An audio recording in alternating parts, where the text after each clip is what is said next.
আসসালামু আলাইকুম। আজকে আমরা ঈদ স্পেশাল ২ নম্বর গল্প শুনব।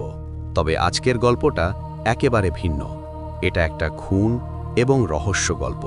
তো চলুন শুরু করা যাক। লন্ডনের উপকণ্ঠে এক কুয়াশাচ্ছন্ন উপত্যকায় দাঁড়িয়ে থাকা ড্যানিয়েল ভিলা আজ রাতে এক কবরের মতো নিস্তব্ধ। কয়েক প্রজন্ম ধরে এই বাড়িটিকে নিয়ে নানা ভৌতিক গল্প প্রচলিত, কিন্তু গত সপ্তাহে বাড়ির মালিক কোটিপতি ইনভেস্টর জুলিয়ান ড্যানিয়েলের রহস্যময় মৃত্যু সেই ভয়কে চরমে নিয়ে গেছে। পুলিশ রিপোর্ট বলছে ড্যানিয়েল তার সাউন্ড প্রুফ স্টাডি রুমে খুন হয়েছেন। ঘরের দরজা জানলা সব ভেতর থেকে আটকানো ছিল, কোনো ধস্তাধস্তির চিহ্ন নেই, অথচ তার নিথর দেহটা মেঝের মাঝখানে পড়েছিল।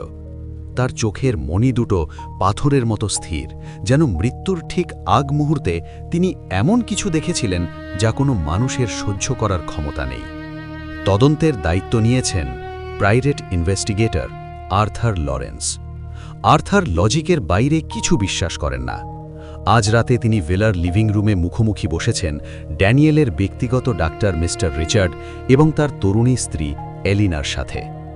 বাইরে ঝোড়ো হাওয়া পাইন বনের ভেতর দিয়ে যাওয়ার সময় এক অমানুষিক কান্নার মতো শব্দ তৈরি করছে। আর্থার তার চশমাটা পরিষ্কার করে ড্যানিয়েলের স্ত্রী এলিনার দিকে তাকালেন। মিসেস এলিনা, ঘটনার রাতে আপনি নাকি নিচে পিয়ানো বাজাচ্ছিলেন। আপনি কি ওপর থেকে কোনো অস্বাভাবিক শব্দ শুনতে পেয়েছিলেন? এলিনা কাঁপা কাঁপা গলায় বললেন, না মিস্টার লরেন্স, আমি শুধু একটা দমকা বাতাসের শব্দ শুনেছিলাম, অথচ ঘরের সব জানলা বন্ধ ছিল। এরপরই এক অদ্ভুত পচা গন্ধ নাকে এলো। আমি যখন ওপরে গেলাম দেখি ড্যানিয়েল সাহেব স্টাডি রুমের ভেতরে চিৎকার করছেন, কিন্তু আমরা যখন দরজা ভাঙলাম ঘরে তিনি ছাড়া আর কেউ ছিল না। ডাক্তার রিচার্ড যোগ করলেন, আর্থার, আমি ড্যানিয়েলের হার্ট চেক আপ করছিলাম বেশ কিছুদিন ধরে।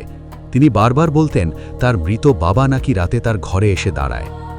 ময়নাতদন্তের রিপোর্ট দেখে আমার মনে হচ্ছে তিনি কোনো বিশাল আতঙ্ক বা শক খেয়ে মারা গেছেন। আর্থার মুচকি হাসলেন। তিনি ড্যানিয়েলের স্টাডি রুমে ঢুকলেন। রুমের মাঝখানে এক বিশাল ভিক্টোরিয়ান আয়না। আর্থার লক্ষ্য করলেন আয়নার সামনের কার্পেটে খুব সামান্য কিছু সাদা পাউডার জাতীয় অবশেষ পড়ে আছে। তিনি নিচু হয়ে সেটা পকেটে নিলেন। এরপর তিনি ড্যানিয়েলের টেবিলের ওপর রাখা একটা গ্রামোফোন চেক করতে লাগলেন। সেখানে একটা রেকর্ড সেট করা ছিল। হঠাৎ ভিলার লাইটগুলো দপদপ করে নিভে গেল। পুরো বাড়ি অন্ধকারে ডুবে গেল। এলিনার চিৎকার শোনা গেল নিচতলা থেকে। আর্থার তার টর্চ জ্বালালেন। টর্চের আলোয় তিনি দেখলেন সিঁড়ির ধাপে একটা লম্বা ছায়া ধীরে ধীরে ওপরে উঠে আসছে। ছায়াটার মাথায় একটা পুরনো আমলের হ্যাট, যা অবিকল ড্যানিয়েলের মৃত বাবার মতো। আর্থার ভয় পেলেন না, তিনি স্থির দাঁড়িয়ে রইলেন। ছায়াটা স্টাডি রুমের দরজায় এসে থামল।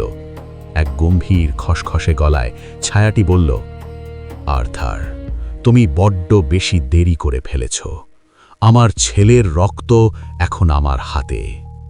আর্থার শান্ত গলায় বললেন, খুব ভালো অভিনয় মিস্টার রিচার্ড, কিন্তু আপনার জুতো থেকে এখনও সেই সাদা পাউডারের গন্ধ আসছে।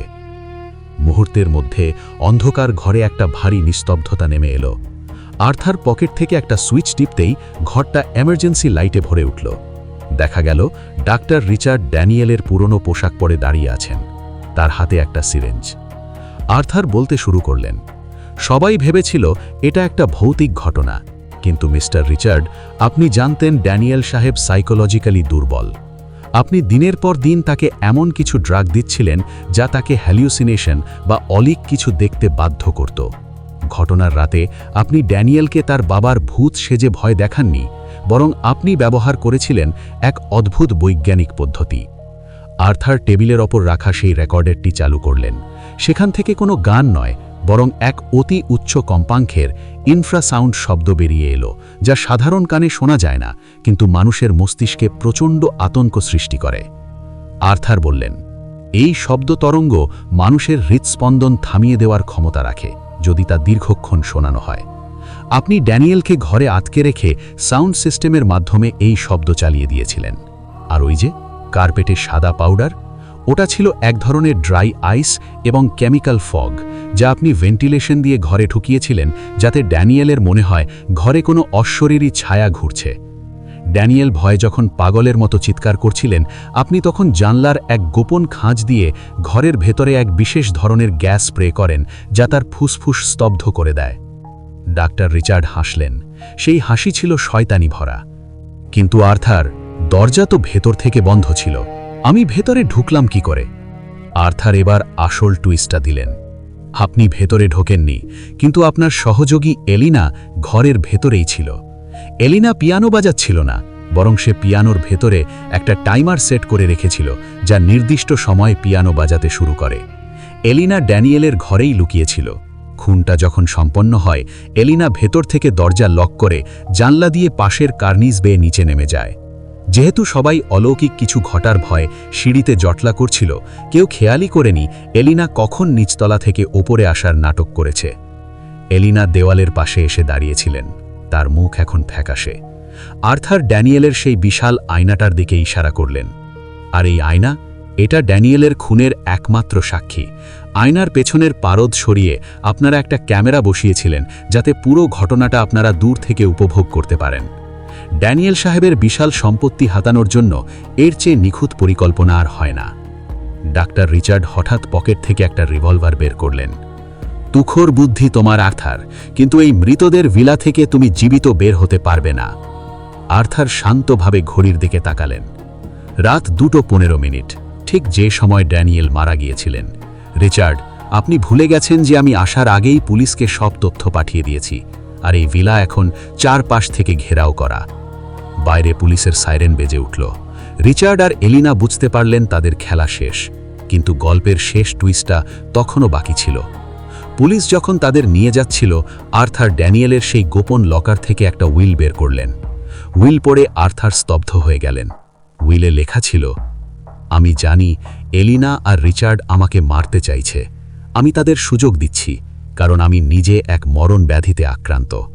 কিন্তু আমার মৃত্যুর পর এই ভিলা কোনো মানুষের হবে না।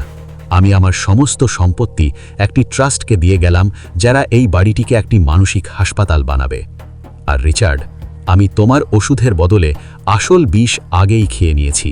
তুমি আমাকে মারোনি, আমি তোমাকে খুনি হিসেবে ফাঁসিয়ে দিয়ে গেলাম। আর্থার লরেন্স ড্যানিয়েল ভিলার বারান্দায় দাঁড়িয়ে পাহাড়ের দিকে তাকালেন। মানুষ যখন প্রতিহিংসায় অন্ধ হয়, তখন সে ভূতের চেয়েও ভয়ঙ্কর হয়ে ওঠে।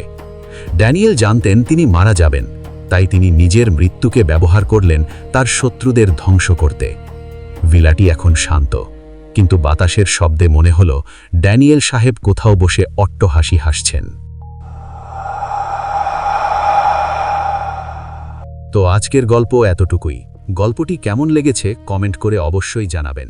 আর ভৌতিক গল্প, রহস্য গল্প পেতে আমার চ্যানেল সাবস্ক্রাইব করে সাথে থাকুন। ভালো থাকবেন। আল্লাহ হাফেজ।